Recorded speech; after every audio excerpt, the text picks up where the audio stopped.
আসসালামু আলাইকুম আমার প্রাণপ্রিয় ভাই ও বোনেরা, আপনারা কেমন আছেন? আশা করি যে যেখানে আছেন সকলেই সুস্থ ও ভালো আছেন।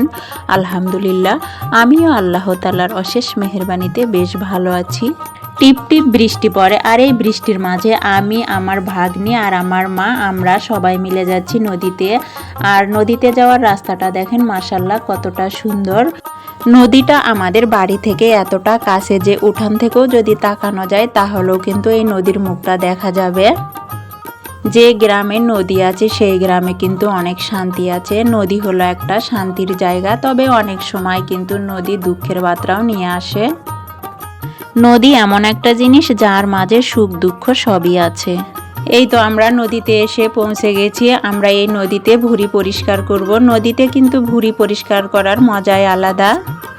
গ্রামের মানুষেরা কিন্তু এই নদীতে বিভিন্ন রকমের কাজ করে থাকে, যেমন গোসল করা, গরু ছাগলকে গোসল করানো, পাটের সময় পাট জাগ দেয়া, আরও বিভিন্ন রকমের কাজ করে।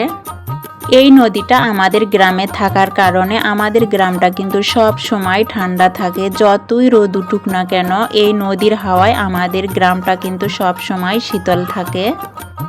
এই নদীটা থাকার কারণে আমাদের গ্রামের অনেক মানুষই দরিদ্রর কারণ হলো নদী থাকার কারণে অল্পতেই বন্যা আসে, আর বন্যা আসলে সকল ধরনের ফসল নষ্ট হয়ে যায়, যার জন্যই অভাব ফুরায় না আমাদের গ্রামের মানুষের।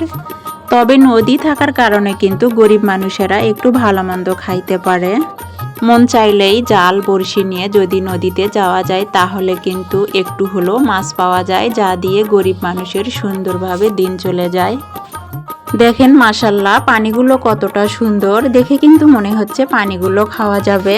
তবে অনেক সময় কিন্তু এই পানি আমাদের গ্রামের মানুষ খেয়েও থাকে। এদিকে দেখেন আমার মা আর আমার বোনের মেয়ে মানে আমার ভাগ্নি ভুঁড়ি পরিষ্কার করার জন্য বসে পড়েছে। ভুঁড়ি পরিষ্কার করা কিন্তু একটা কষ্টের কাজ, কিন্তু এরকম যদি নদীতে পরিষ্কার করা যায় তাহলে কিন্তু খুব বেশি কষ্ট হয় না। মাশাআল্লাহ দেখেন আমাদের নদীটা কতটা সুন্দর, যেন ছবির মতো লাগছে। আমরা নদীর পাড়ের মানুষ, আমরা কিন্তু পানিকে ভয় করি না।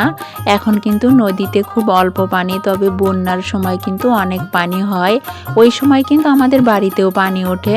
সব নদী নালা খাল বিল একেবারে পানিতে একাকার হয়ে যায়।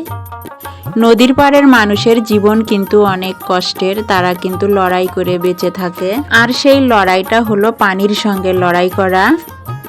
তবে একটা কথা না বললেই নয়, গ্রামের মানুষ খেয়ে থাক আর না খেয়ে থাক, দু চোখ ভরে কিন্তু আল্লাহর দেয়া নিয়ামত দেখতে পারে।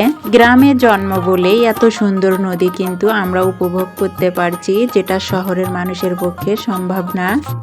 আমাদের কিন্তু ভুঁড়ি পরিষ্কার করা প্রায় শেষের দিকে। বেশি পানি থাকার কারণে কিন্তু খুব অল্প সময়ের মধ্যে আমাদের ভুঁড়ি পরিষ্কার করা হয়েছে। আমাদের এই নদী এতটাই সুন্দর, দেখে চোখ ফেরানো যায় না। মনে হয় যেন কোনো এক শিল্পী রং তুলিতে এঁকেছে আমাদের এই নদীর ছবি। আমার এই জীবনযাত্রা কারো যদি একটুখানিও ভালো লেগে থাকে তাহলে please like, comment, share, subscribe করে আমার পাশে থাকবেন।